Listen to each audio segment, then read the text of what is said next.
So it's the genetic information. The genetic information of what? Of an organism.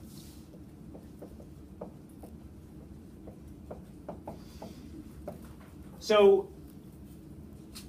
the human genome, which we all contain, is how big?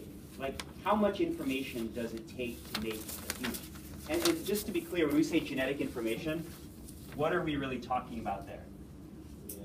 DNA, right? So there's a molecule that contains that genetic information. So how big is the human genome?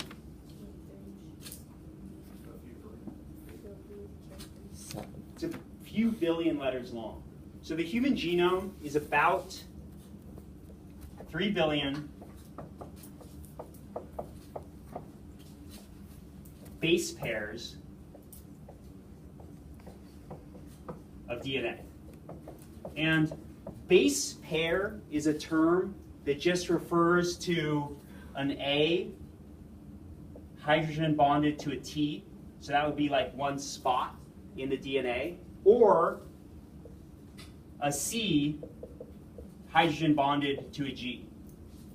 So the base pair is that one bit of information contained at one site on the DNA strand. So your genome is 3 billion letters long.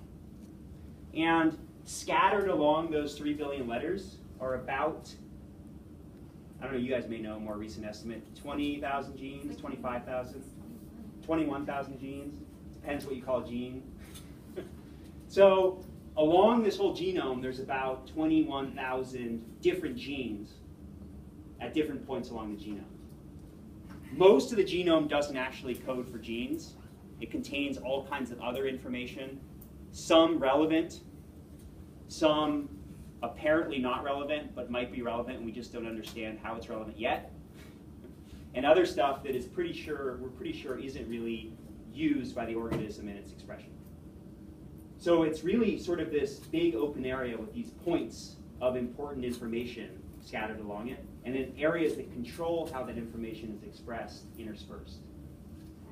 So your genome, though, does not exist as one 3 billion letter DNA double helix. So imagine if you had a 3 billion letter long DNA double helix. Instead, your DNA is broken up into different pieces. And it's broken up into about 23 different pieces.